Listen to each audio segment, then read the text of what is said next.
Hi everybody, welcome to the Smackdown recap show. We're talking about Smackdown, which happened last night. So we moved the show to Wednesday morning instead of Tuesday night, so I'm not so tired when I'm doing these shows, and I want to give you guys the best that I could possibly give you. Unfortunately, the WWE did not, and this show did not deliver for a variety of reasons. We are on the road to WrestleMania, which you probably hear over and above everything else, but we will get to SmackDown. Tom Phillips is the guy calling all the action along with Corey Graves and Byron Saxton. They are in Los Angeles at the Staples Center. I'm surprised, honestly, that Raw was in Anaheim, but SmackDown's in LA. It just seems really weird to me. Raw is normally the big show when they're in huge cities like New York or Los Angeles. Normally they just split the day. But not in this case. LA gets SmackDown, which was really weird. So John Cena comes out, and of course the fans are booing the crap out of him. They talk about the idea of the only person guaranteed in the match for WrestleMania is Shinsuke. It's nice to know that he forgot all about Asuka and the women. Whatever works. He says he's trying to find his own road to WrestleMania, which has been the theme of this whole story they're trying to tell with John Cena, but he's John Cena. Of course he's going to show up and bore us all at WrestleMania. Just let him host it, and then he can have like 2 segments and be done. I probably wouldn't even like that anyway. But as we move forward, the Fatal 5-Way for the title is going to happen at Fastlane until Shane comes out and says if John Cena wins the main event tonight, so John Cena is wrestling again. If John Cena wins the match tonight against AJ Styles, he gets a match.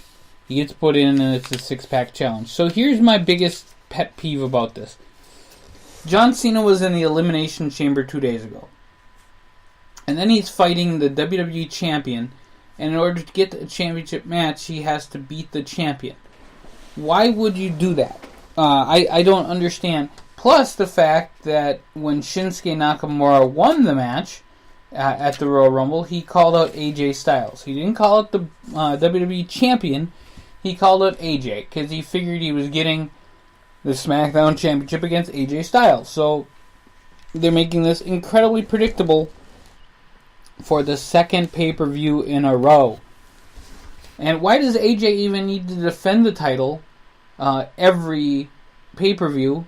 Brock doesn't. Maybe there's some brandism going on or something. But whatever. John Cena gets the match against Styles, main event tonight. Then they had Zayn against Corbin. Of course, you're going to have matches with people who are in this championship match, since it's a multi-man match. You're going to try to bring out everybody. Baron Corbin wins the match. Ziggler's out there. Owens is out there. Hopefully it leads to something at WrestleMania with these 4. I doubt it.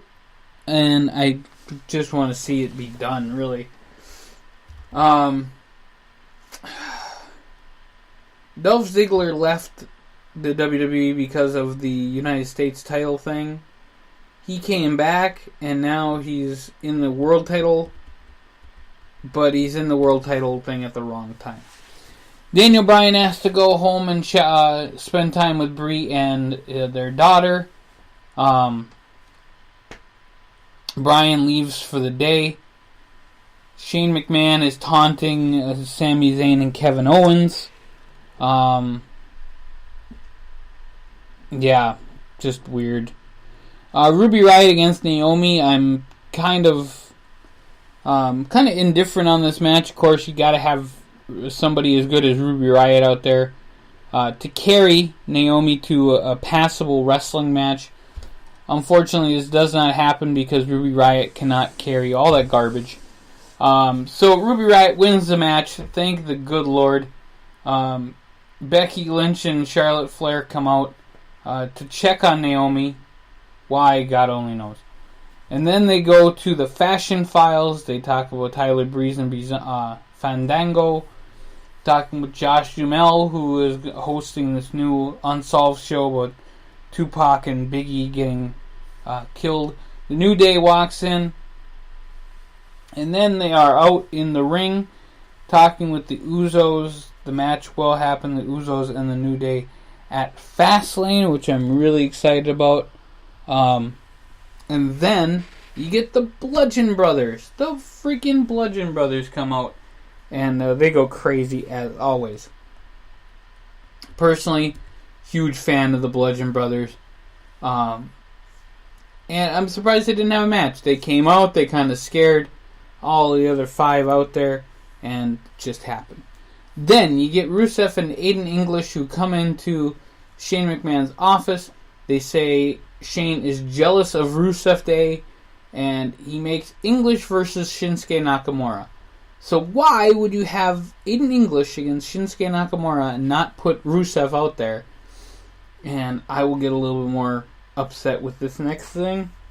But before that, Bobby Roode and Randy Orton have their time setting up the match at Fastlane for the U.S. Championship. So here we go, folks. Aiden English and Shinsuke Nakamura.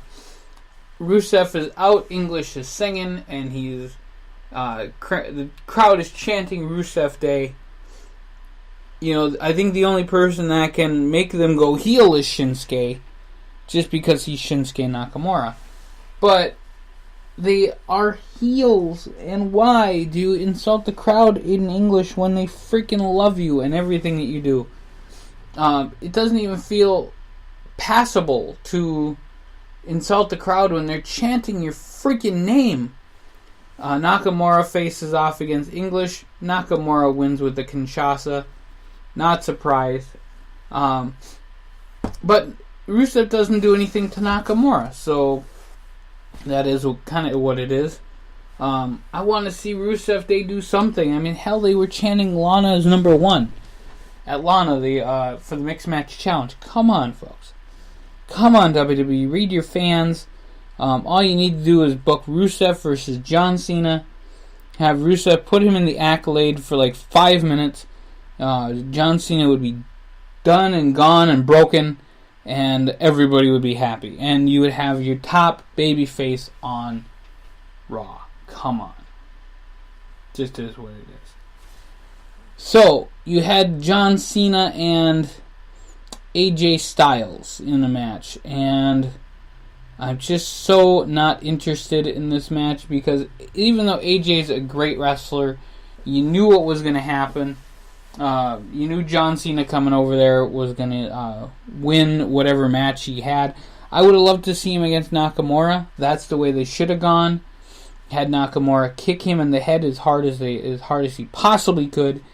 But instead, John Cena wins the match and gets to go to Fastlane, 6-pack challenge. Same damn thing with the Elimination Chamber, only it's not a cage, it's a one fall to a finish. And if John Cena wins that, your top 2 matches are shit. Just saying, WWE, your top 2 matches are shit. Unless you get Braun Strowman in there somewhere, then you might have a little bit of saving grace, but you're still making fans cry. That's what you're doing. So 205 Live, which was a much better show than SmackDown, Cedric Alexander defeated TJP, and Roderick Strong defeated Kalisto. You are going to have a good semifinal match with Alexander and Roderick Strong fighting for the opportunity to go to WrestleMania and fight for the Cruiserweight Championship.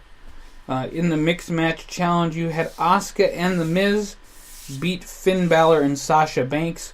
Not a surprise. They kind of wanted to have Asuka have her undefeated streak still. I'm kind of wondering how they're going to do the thing with Braun and The Miz next week, or in 2 weeks and 3 weeks, however they're doing it. I really want to know how they're going to pull that off. But I think that Braun and Alexa, they have an easy week next week. They're fighting one of the Usos and Naomi. So that match is going to be just a barn burner. Thank God Alexa Bliss is out there to carry out the garbage, and you got somebody strong like Braun that can take care of business.